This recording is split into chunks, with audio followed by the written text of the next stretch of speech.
everybody. It's great that we have so many people here with us tonight.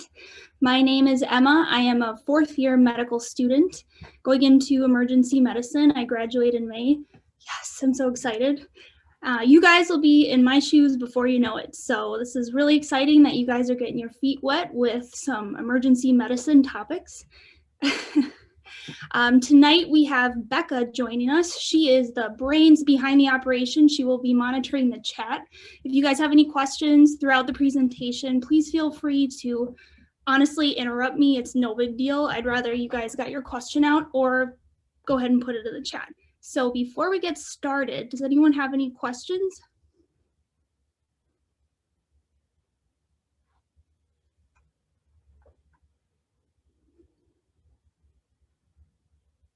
No questions?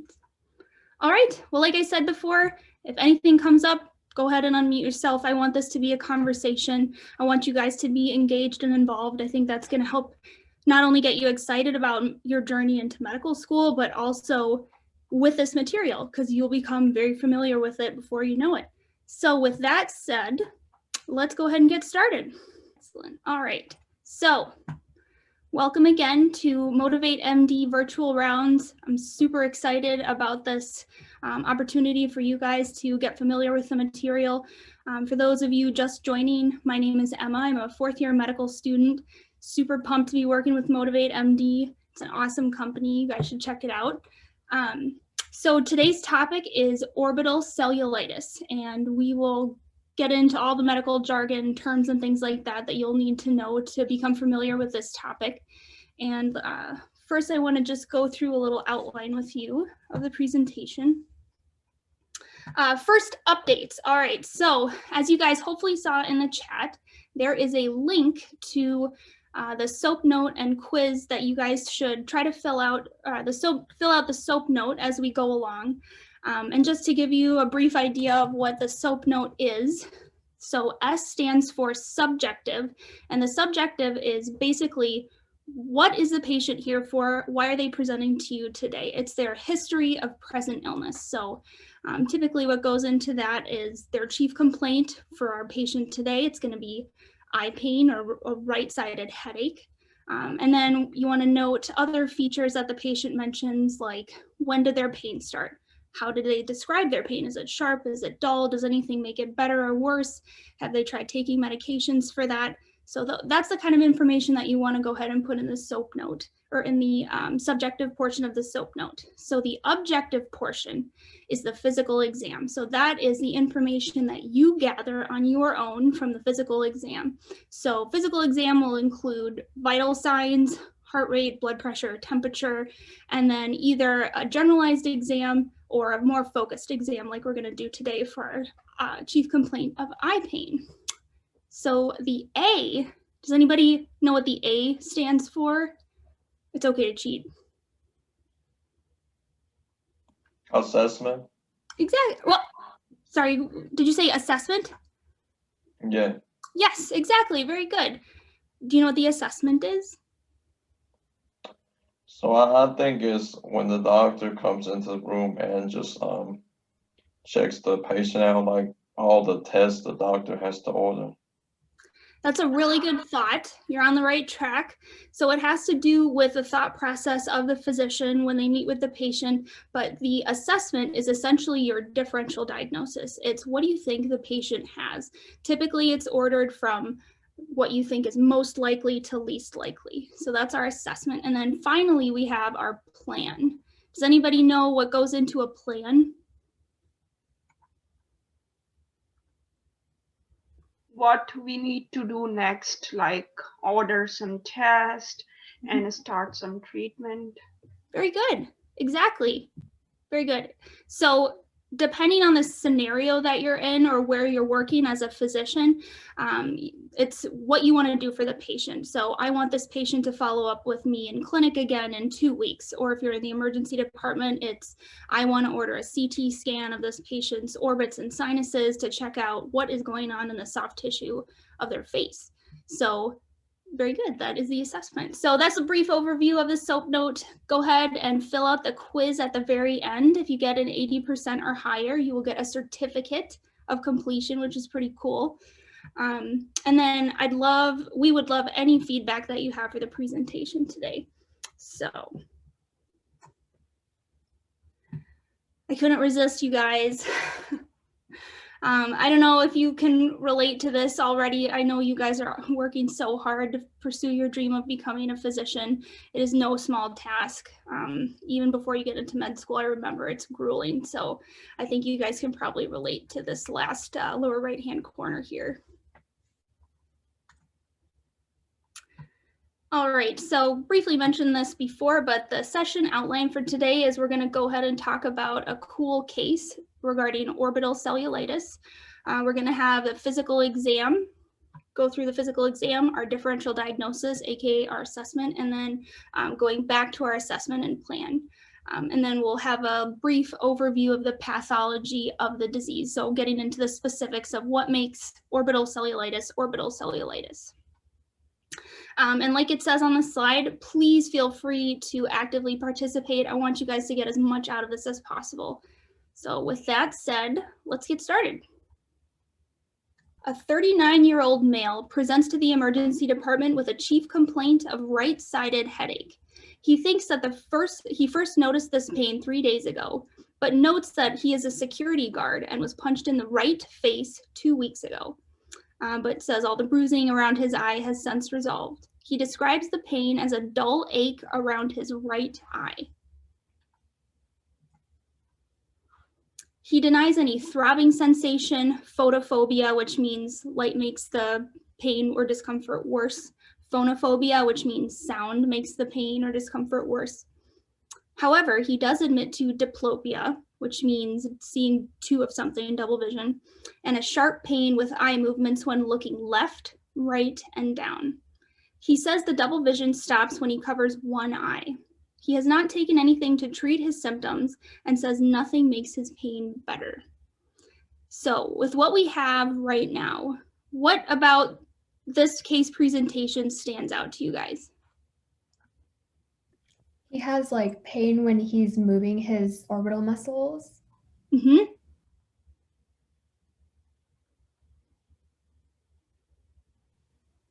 He was punched in the face, so it could be some sort of trauma. Totally. Very good thought.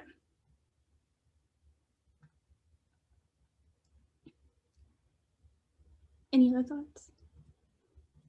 No? Okay, we're off to a great start. You guys are picking out some of the really important stuff. Double vision. Yes, double vision. That's a really important one, and we will talk about why. Good for pointing that out. That's awesome. So before we dive in even further, I wanted to give you guys this slide as a reference for the ophthalmology terms that we'll be going over today. So feel free to take a screenshot of this so that you can reference it as we're going through. I'm going to ask you guys to, throughout the presentation, what does proptosis mean or something like that, so we can hammer this stuff home and hopefully you can remember it. So I'll give it a couple more seconds to let you guys take a screenshot and then we'll keep going.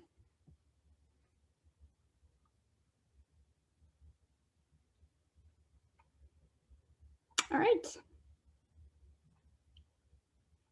Okay, so we have our case. He told us a story. We learned about his pain. So let's talk about his physical exam, the objective portion of your SOAP note. So first, let's check out his vitals. Heart rate 82, respiratory rate 18, blood pressure 160/95, temperature 100.6, and SpO2 98%. So first of all, who can tell me what SpO2 means? What is that measuring? Oxygen respiration. Blood. Yeah, exactly. Yep, I think I heard a couple people say it. Very good. So that's at 98% for this patient, which for his age, it's pretty good, where we would expect it. What about his other vitals? Do you guys notice anything about his other vital signs? Blood pressure is a little high. I would agree with you. Blood pressure is a little bit high.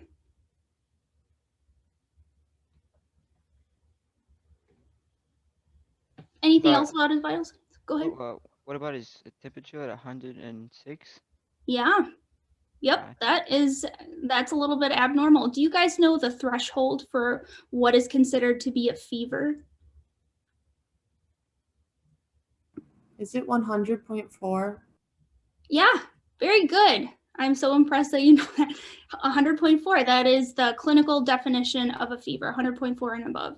Very good. What about, does his respiratory rate look normal to you guys?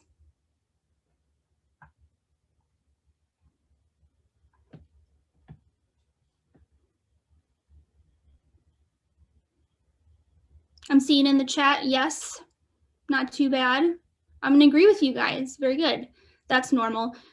When we hit 20, that's considered abnormal. That's breathing a little bit too fast. So 20 and above is kind of our threshold. So 18, you know, maybe he's a little bit uncomfortable. It's hard to be in the emergency department. And that could also account for his elevated blood pressure. When you walk in, you know, the whole white coat syndrome, it's a stressful environment. So, but we'll keep going and find out. So general. So general is exactly what it sounds like. It is, how does the patient appear to you?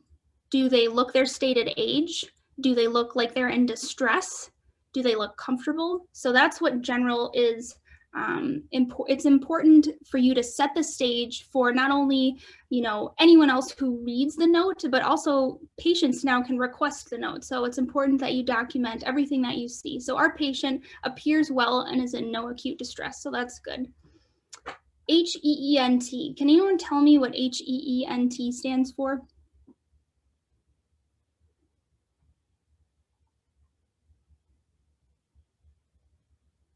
Or even just part of it?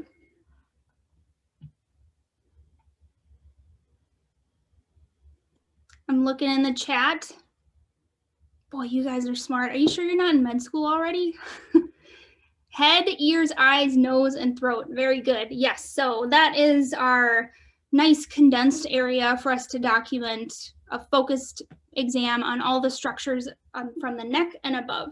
And obviously, because this is an ophthalmology case, we dive a little bit more into the eyes. So HEENT, we see mild to moderate right-sided periorbital swelling and erythema, no discharge, no proptosis. So let's back up for a second. Can you guys tell me, what does periorbital refer to?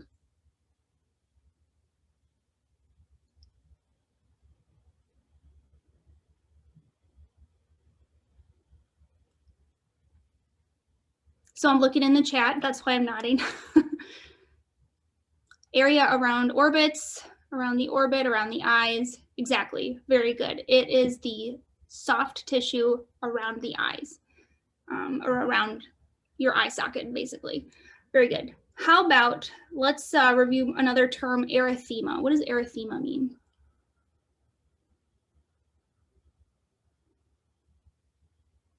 Redness. Yes. Good. So I saw Andrew, you said redness / swelling. It actually only means redness. Edema means swelling, which is another important term to know. So I'm glad that you brought that up. Good. All right. What about proptosis? What does proptosis mean?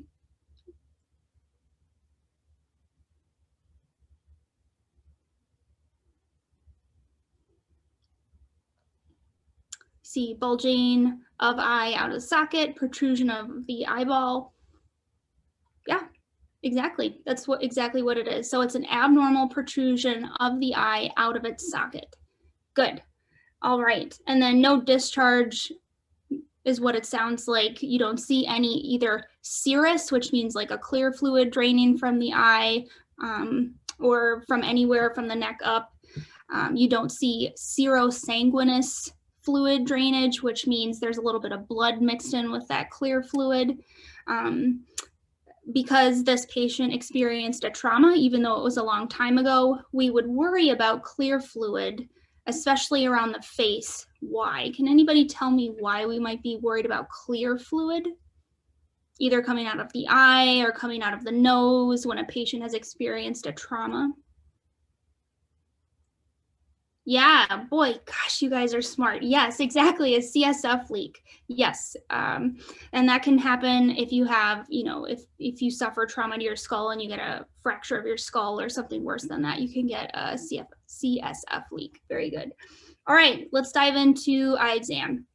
PERL, P-E-R-R-L. What does that stand for?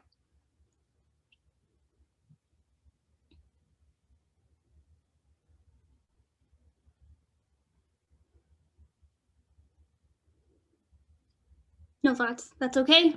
You don't have to know. So PERL. Okay, I'm looking in the chat now. Tuba, I hope I said your name right. I apologize if I didn't. Pupils are equal, round, and reactive to light. You absolutely nailed it. Awesome. That is exactly what it means. So PERL is documented when you use a light like a pen light or any kind of light where you can elicit the pupillary response, which is observing the pupils expand and contract depending on the amount of light that's in the room or coming from the flashlight or pen light. Conjunctiva are clear bilaterally. Does anyone have an idea of what the conjunctiva are? Pink eye. Mm-hmm. Any other thoughts?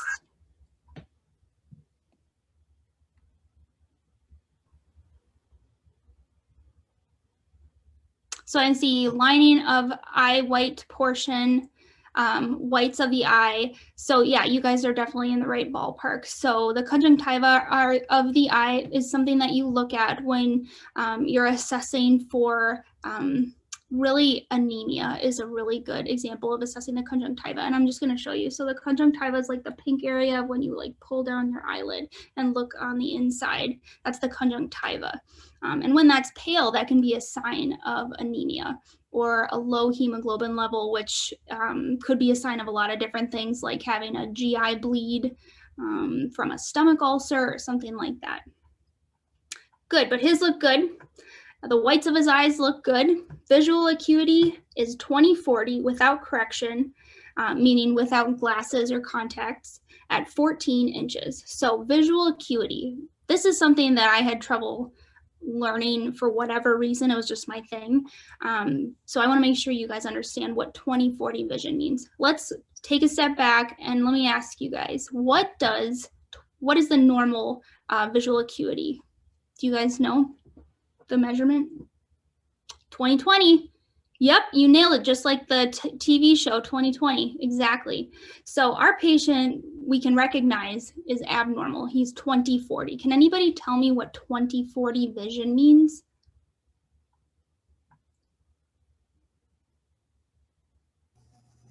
Is it like when you can see something from 20 meters or 20 feet away or 20 something away that someone would normally be able to see from 40 away? You're so close. It's actually the opposite. The opposite? Okay. If I heard you right, I may not have heard you right. So 20/40 means that a person with normal vision can see whatever you're looking at from 40 feet away, whereas our patient has to be 20 feet away. And I apologize if that's what you said, but that's what it means. It's kind of confusing. There's a lot of verbiage in that. Did that make sense to you? Did my explanation make sense?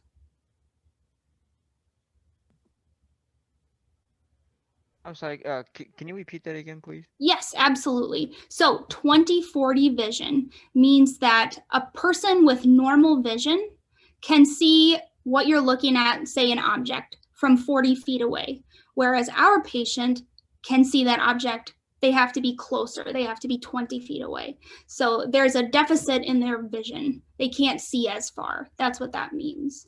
Ah, okay, thank you. Absolutely. Good. And then without correction at 14 inches. So what that is referring to is this lovely Snellen eye chart, which is this picture that I put in the presentation here. If you guys, maybe a lot of you probably wear glasses now from reading so much, being so close to a computer screen all the time.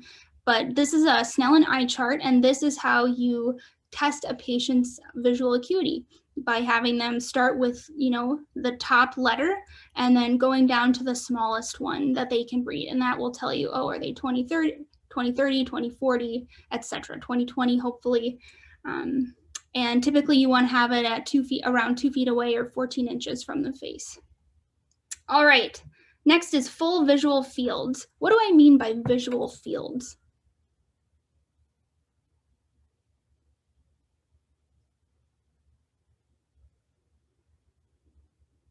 So I see test to check peripheral vision, nice.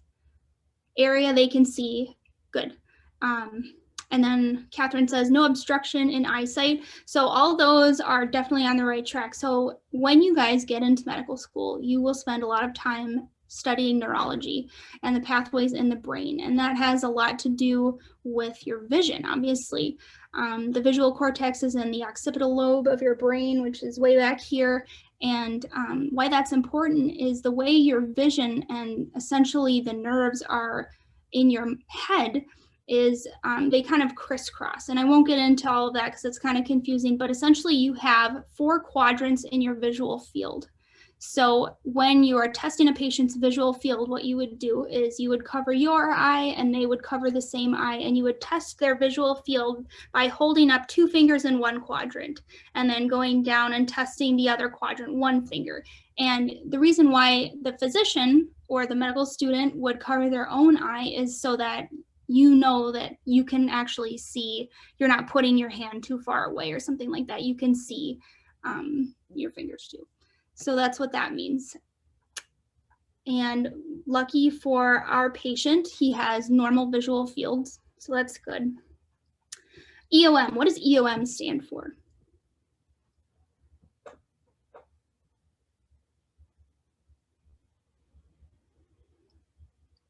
I see ocular motility exam. That's a really good thought. It is not correct, unfortunately. Extraocular movement. Yes, yep, extraocular movement. Good. So EOM appear full and symmetric with the corneal light reflex, which I'll talk about in a second. So extraocular movement. So basically what that means, if you guys have ever, been to the doctor and they've held their finger up in your face and said, okay, keep your head really still, and I just want you to follow my finger with your eyes. And that's when they do the whole H thing, if you guys know what I'm talking about, and then they go in and make you cross-eyed for a second. That is testing your extraocular movements. And lucky for our patient, looking good for him. How about corneal light reflex? I'm going to give you guys a hint on this one. It has something to do with the picture that hopefully you guys got a screenshot of on the last slide that I showed.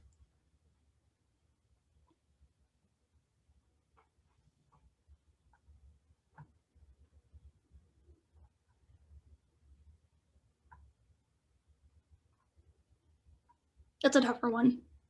So corneal light reflex is a way essentially to measure the alignment of the eyes. So what I mean by that is making sure that your eyes are pointed in the same direction. So some people are born with a lazy eye. I don't know if you guys have ever heard of a lazy eye, but that's when one of the eyes, it can be drifted off to the side.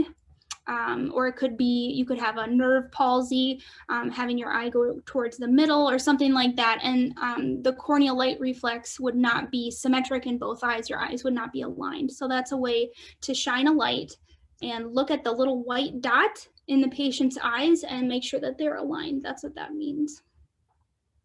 Good. And then no nystagmus. So what is nystagmus?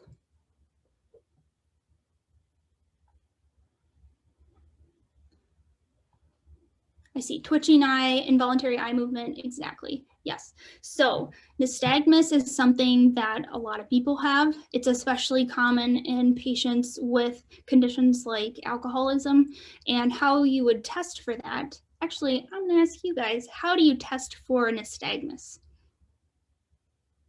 That's a hard question.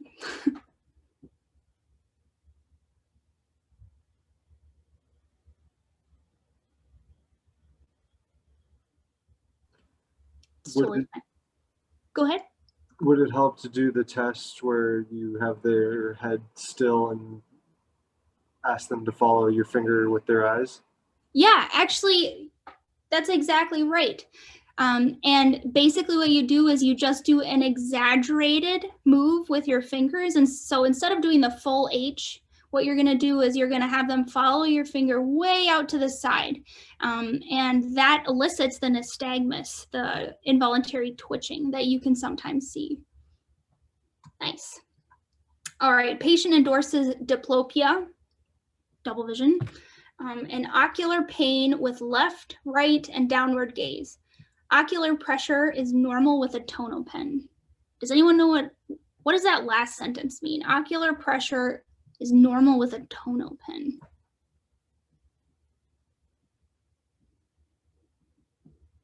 Nice. I see tonometry device, tool to check intraocular pressure, a pen you place on the eye to check pressure. Exactly. Yes, that's very good. Why do you guys think it's important to check intraocular pressure? Can you think of any conditions where that might be a problem or affected, the pressure in your eye? Glaucoma, yes, exactly. Very good. I see vitreous hemorrhage. I actually don't know if vitreous hemorrhage could cause, it would make sense if you're increasing the amount of fluid in your eye, but I don't know for sure. Glaucoma and diabetes. Nice. Very good. All right, let's keep going. So I just wanted to, give you guys an idea of what these things actually look like, in case you weren't familiar with this. So we have proptosis. We see that eye protruding way outside the socket. So obviously we can tell that is not normal. Can you guys think of any disease that might be associated with proptosis? Graves' disease, yes. Boy, you guys are just nailing it tonight. I love it. Graves' disease is very, very good. What is Graves' disease? Hyperthyroidism, very good. Yes, yes. So you can have proptosis and other conditions too, but it's like quintessential Graves' disease. Nice, very good. All right, here we got periorbital edema, so soft tissue swelling around the eye.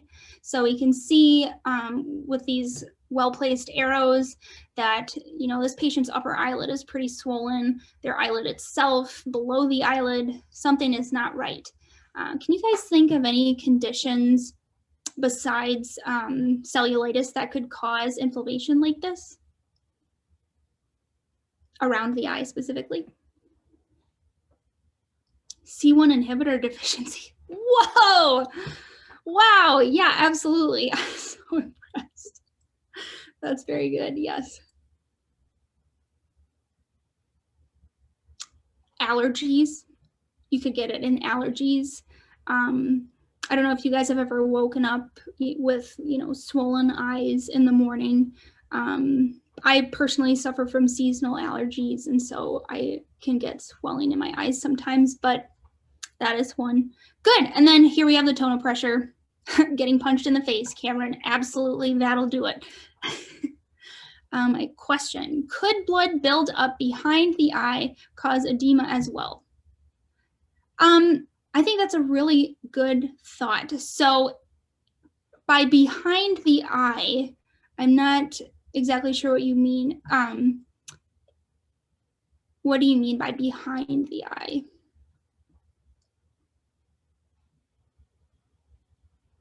You think about your question, and I will keep an eye on the chat to answer your question. Blood behind the eye causing edema. So if you, like Cameron said, you get punched in the face, that will, break. There are a lot of capillaries in this area. Your face is highly vascularized. So if you experience any kind of trauma getting punched, those capillaries are going to break, and you're going to get a lot of swelling from blood, a hematoma forming. Oh, so you meant by injury. Yeah, so I think I'm answering your question right now. Let me know if I'm not. Good, okay, she says yes. So you could absolutely get edema from broken capillaries from trauma and then that subsequent swelling. Does tear duct blockage infection also do this all the way around the eye, or is it only near the nose? That is an excellent thought. So I think I know exactly what you're talking about. And you can definitely get an infection of your tear ducts, which you guys probably know is that little black dot kind of in the inner canthus or the corner of your eye. Sometimes that could get blocked, it could get infected, and you could either get like a localized swelling of that area or it could spread. And that is actually a cause of orbital cellulitis. So I like it, you're thinking ahead. Okay, so here we have our differential diagnosis. We have post-septal, or AKA orbital cellulitis. I use those terms interchangeably, and I'll get into why that is in just a minute here when we go into the anatomy of it. We have pre-septal, or periorbital cellulitis, second on our list for differential diagnosis. And then third, we have cavernous sinus thrombosis. So all of these pictures are associated with the diseases on our differential. And I wanted to put these pictures in for you guys to see how similarly these conditions can present. So it's really important to be thinking about, you know, when you guys are the emergency medicine physicians or when you guys are EM med students, when you're, you know, go and see your patient and you're thinking about their HPI, you're thinking about their physical exam, and you got to think of the big picture. What are all the things that this could be? So any questions either about the pictures or differential diagnosis or anything we've talked about so far? You guys are doing awesome.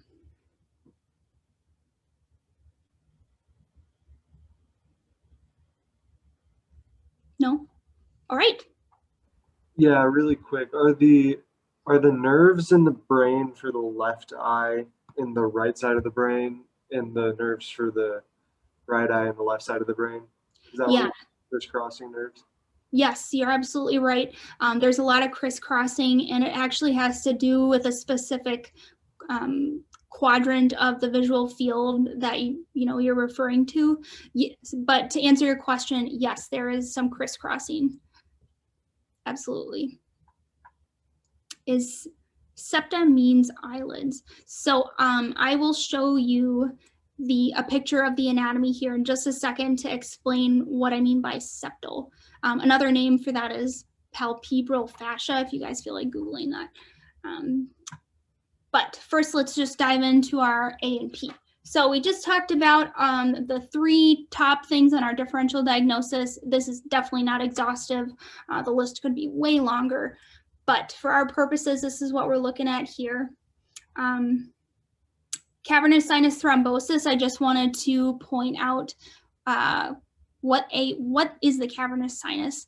So here's a little drawing of anatomy. So cavernous sinus thrombosis, actually, before I do that, do you have any idea what cavernous sinus thrombosis is?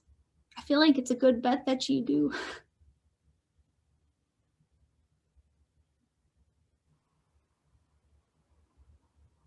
Swelling of the cavernous sinus. It's a good thought.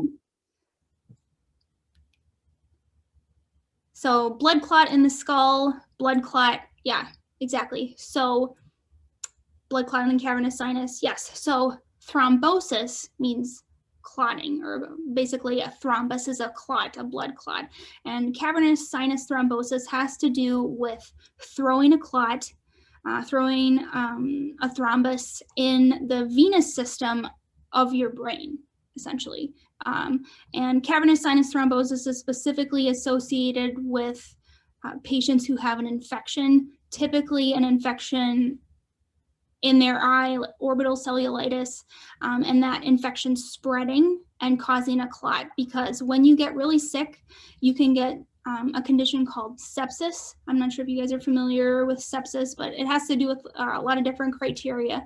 But when your body gets to a certain point, when you're really sick, you can develop what's called a prothrombotic state, which means that you are more prone to developing clots in your body due to the enormous stress of the infection. So that's what cavernous sinus thrombosis is.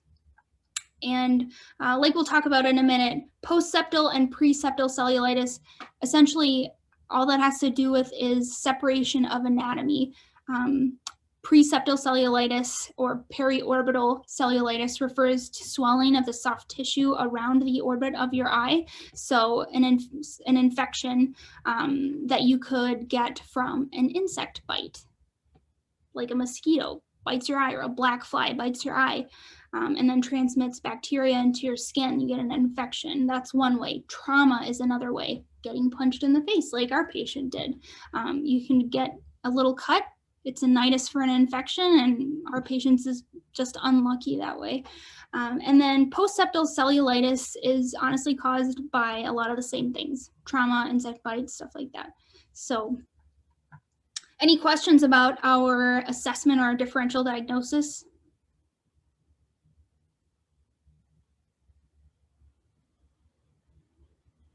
Okay, all right, so let's talk about our plan for our patient. What are we gonna do with our patient?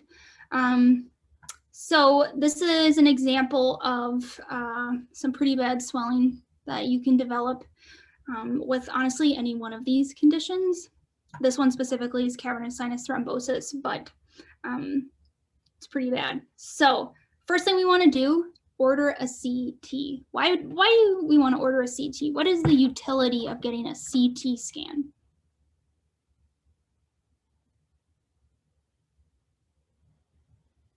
I see Catherine says brain bleeds. Yeah, absolutely. You definitely use CT scan and check for brain bleeds. See, assess any neurologic damage, see where tissue's affected or if there's an abscess. Yeah, absolutely. Those are great thoughts. Inflammation, very good. Layers of soft tissue damage. Yeah, you guys are all correct. So a CT scan, in short, is going to be used to assess the anatomy, the structures of the eye. We want to look at this patient's sinuses. We want to look at this patient's orbits. We want to see the anatomy to tell, what kind of process is going on here? Can we see inflammation? Can we see blood? Something like that. Can we see a necrosis or breaking down of the tissue, dead, dying tissue? Because that can have a very distinct look as well. So that's going to be what we want to do first, is CT scan of the orbits and sinuses. Can you guys name any of the sinuses that you have in your face / head?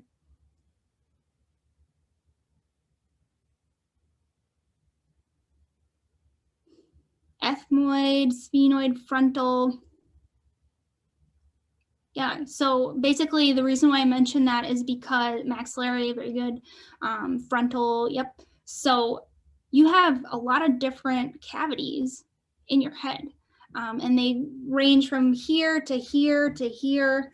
And so it's really important to check all of those to see, did this patient suffer a fracture in any of those sinuses? And is that where they developed an infection? So that's why we would also want to look at the sinuses on the CT scan.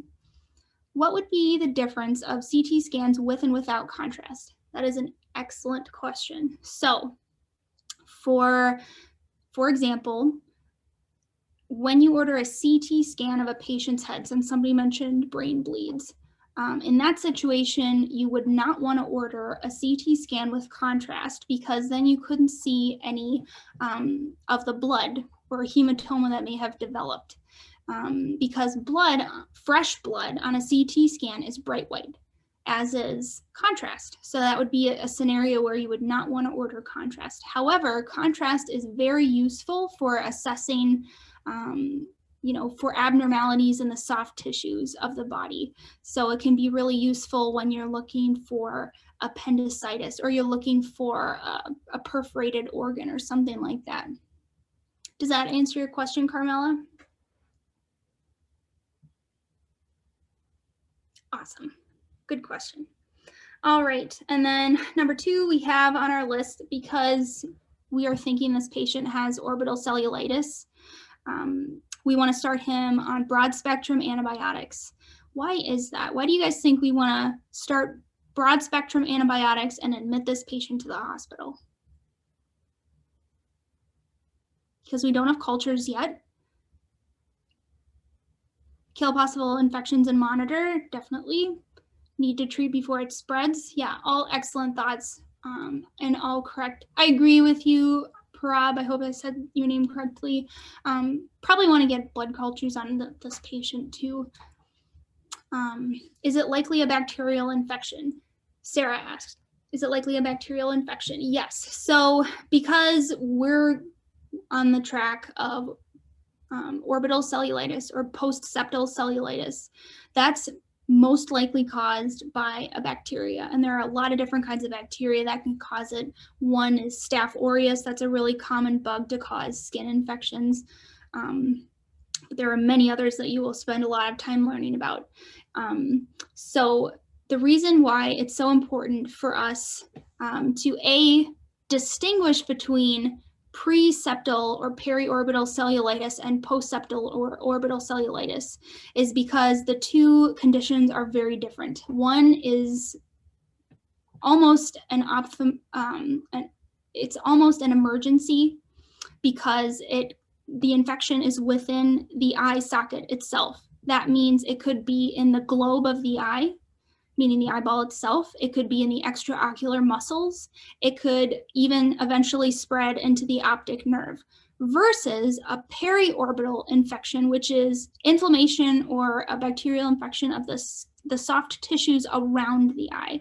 So that's why it's very important, to be able to distinguish that in your assessment or your differential diagnosis, and then admit this patient to the hospital, start him on antibiotics so that we can nip this in the bud before he potentially loses his vision or develops other complications. All right, so I'm gonna ask you guys now, going back to his physical exam, can you guys think of anything about his physical exam that makes you think that this is a post-septal cellulitis or orbital cellulitis versus a periorbital cellulitis? As review. Pain with eye movements? Yes, absolutely. That's one. Very good. Diplopia? Excellent. Yeah, you guys are picking up all the important stuff. Very good. Those are the big ones. So changes in vision, pain with moving your eye. Those are the big ones. All right.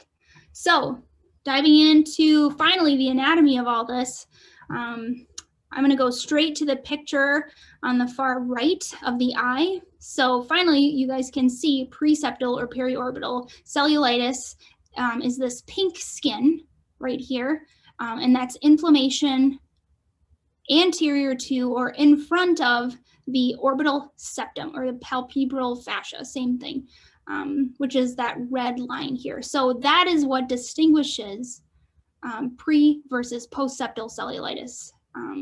It seems like a fine distinction, but very important because one has terrible consequences of blindness or brain abscess, really bad stuff. All right, so we've talked a lot about post-septal cellulitis, what it is, inflammation of the tissues behind the orbit, within the eye itself. Anybody have any questions about what post-septal cellulitis means?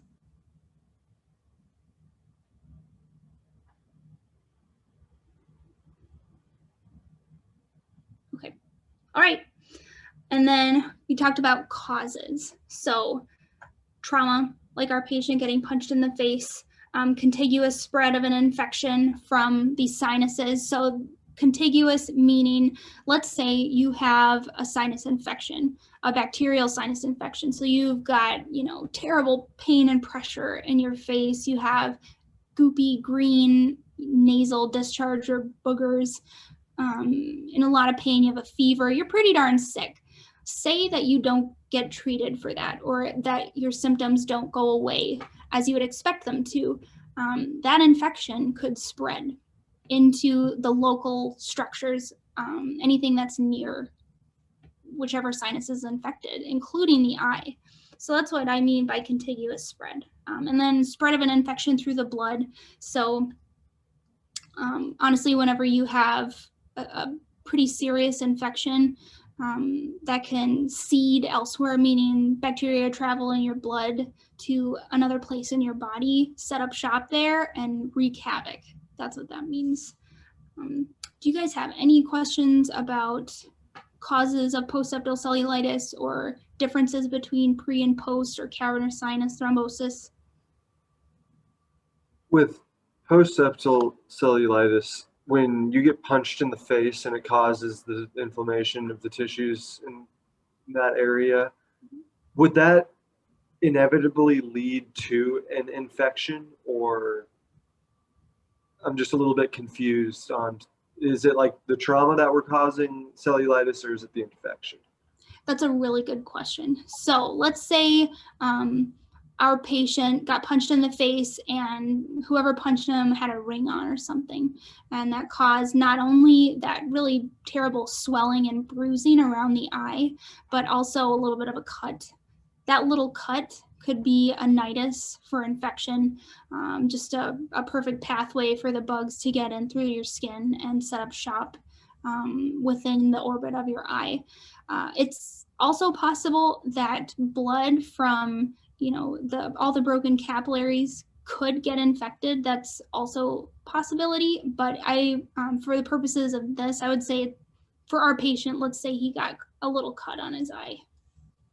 It's a good question.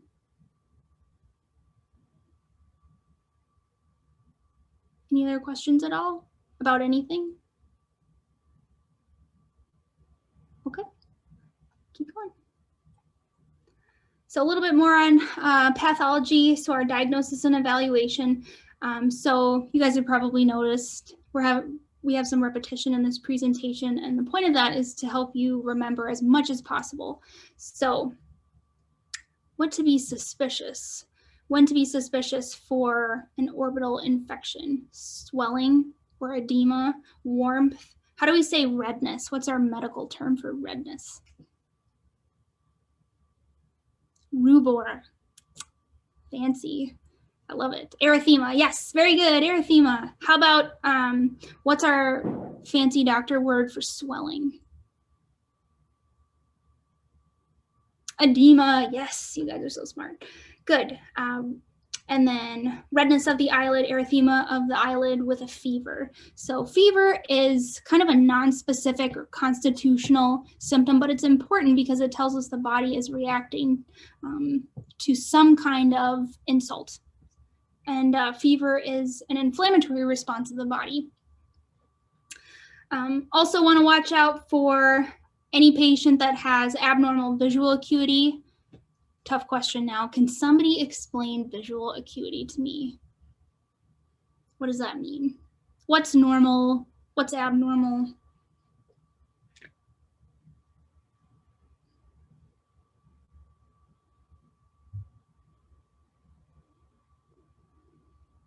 Let's start with what's normal. What is normal visual acuity? 20/20 is normal. Very good. Visual clarity? Yes. Assessing, the person's ability to see, essentially, compared to a normal person or a person with normal eyes to be expected for their age. Good, yeah, so normal is 20/20, abnormal is less acuity than 20/40. So 20/40 was just an example of abnormal for our patient specifically. Can you guys tell me, what does 20/40 visual acuity mean?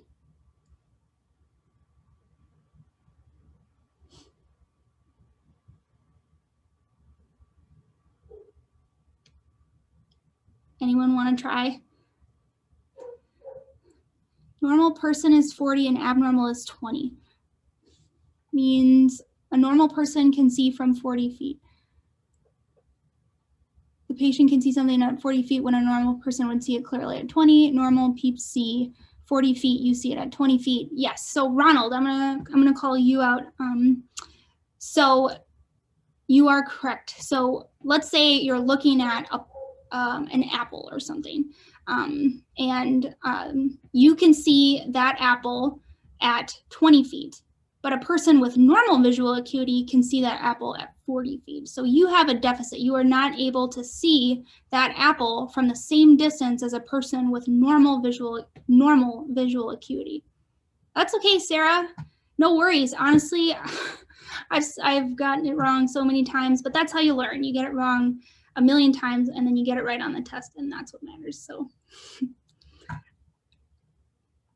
good job. Very good. All right, and then finally, in terms of our diagnosis and evaluation, consider getting a complete blood count to evaluate for the presence of abnormally high white blood cells.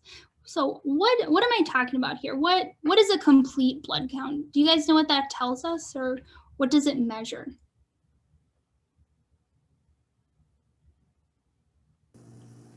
Like the percentage or concentration of each type's blood cells, like red blood cells, Yeah. all the different like ones in those categories. Yeah, freaking nailed it. I love it. That's exactly what it does. It breaks down a lot of the different cell types in your body. For example, your red blood cells. It tells you how much hemoglobin you have. It tells you about the shape of your red blood cells.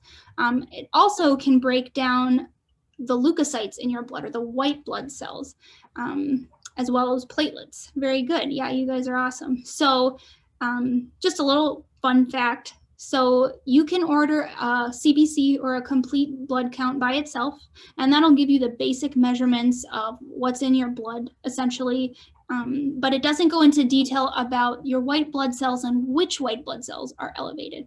So sometimes the CBC and looking at the white blood cell count can give us a clue as to, are we on the right track with our diagnosis? Does our patient have an infection? And as you guys can know, there are different kinds of infection besides a bacterial infection.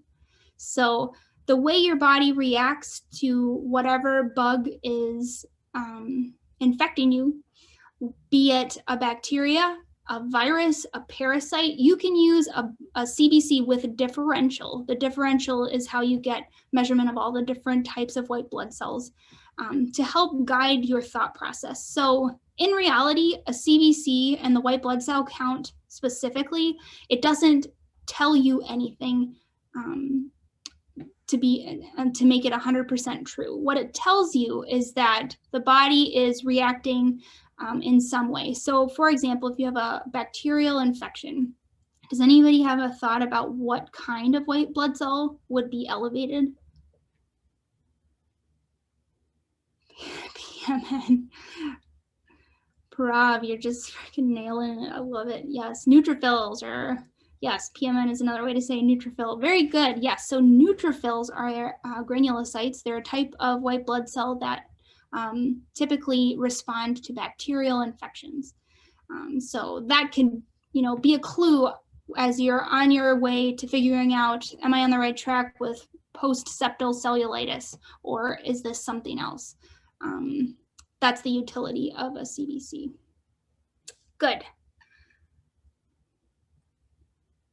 And then I just wanted to point out what a CT scan might look like for our patient specifically. So here we have a patient's head. Obviously, this is the patient's brain, this gray all over right here, patient's brain. The white is the skull.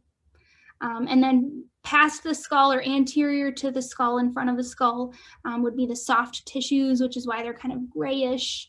And then you guys probably can see the orbits themselves. You can see the eyes bilaterally or on both sides. You can see the optic nerve, which is pretty cool. Here you can see some of the eye muscles as well on either side of the eye or the globe. And on the right side, where that huge arrow is, something does not look right. This eye, we can see anterior to the eyeball itself, we can see there is a lot of inflammation here. And how do we know that? It's because we have the other side to compare it to. So we can set that as our normal. It's always good to compare two of something if you have them. Like you have an injured shoulder, you want to check the range of motion of both shoulders so you know what is normal for the patient. And that's the same with this as well. So, Christopher has a question. Is a CT scan inverted where the eye see on the left is actually the patient's right eye? So that's a really good question. Thank you so much for bringing that up. So when you are looking at a CT scan, I want you to imagine that you are looking up, starting at the patient's feet. So that is how you guys should look at the patient's imaging or CT scan. So yeah, exactly. Way to bring that up. Thank you so much. Good. Okay. So getting back to this image, what do you guys see on this our right side, looking at the screen? It's the left in the image. You're absolutely right. What do we see here? What do you guys think that is? You see blood. Okay.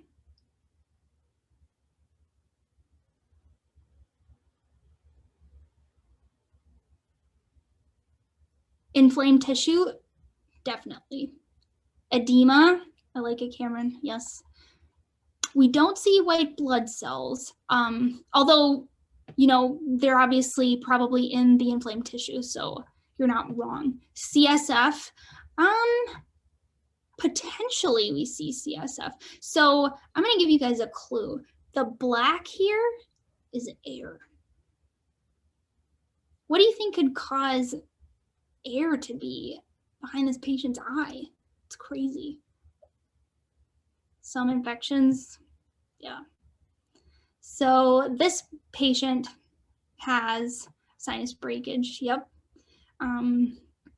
A fracture in one of the sinus cavities, absolutely, so you could get the contiguous spread of an infection from sinus into the eye, and that causes this terrible necrotizing fasciitis, which is a very bad infection that causes, yes, from gas-forming bacteria. Nice. And that's what all this black is it's air, it's gas, it's necrotic or dead, dying tissue. So this poor patient's gonna have a heck of a time. They definitely need to go to the OR. Good. Any questions about this image or any of the pathologies we've discussed?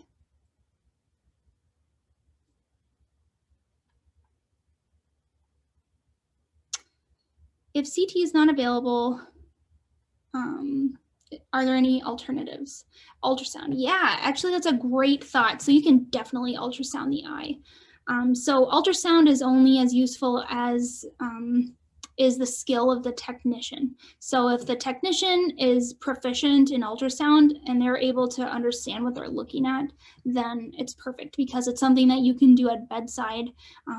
Ultrasound, especially in emergency medicine, is kind of in vogue because it's so easy to use, it's safe for the patient. It can tell you a lot if you study it and know what you're looking at. So that's a great thought, absolutely. Yeah, like a fast exam. So fast exam is for trauma specifically, but looking for blood within your abdominal cavity. But yeah, that is an ultrasound. Very good, love it. And then finally, treatment. We've already kind of talked about this already, but we need to admit our patient to the hospital because we suspect he has post-septal cellulitis, and that's really dangerous because it can cause some nasty complications, as you can see in the red box to the right. So start those IV antibiotics, broad spectrum, and have ophthalmology check him out, make sure that he's okay, or determine maybe he needs to go to the OR if he has some kind of abscess back there that needs to be drained or something like that. So just to briefly mention the red box here, possible complications, brain abscess. So similarly from the contiguous spread of an infection in your sinus into your eye, the same can happen from your eye into your brain. You have a lot of really important organs in very close proximity. And so if you don't treat that infection quickly, bad stuff can happen. Blindness too, if the infection spreads to the optic nerve itself, and then cavernous sinus thrombosis, which like I said before, is typically caused by an infection itself, but it is a clot in the cavernous sinus, in the venous system of the brain. We made it. Good job, you guys. Does anybody have any questions at all about what we talked about tonight or anything else? You guys did such a great job. It was so much fun to work with you. It's really smart. You're way smarter than I was when I was in your shoes. So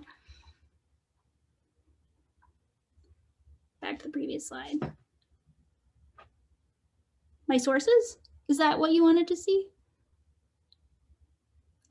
I know, Swetha, I didn't want to waste time trying to figure out how to delete the little hearts. The complications, yes. We have development of a brain abscess, we have blindness.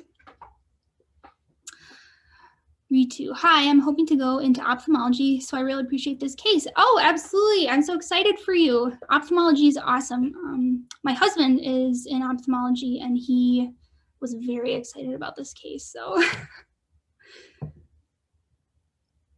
He loves it, so keep going, push on, you got this, you can do it.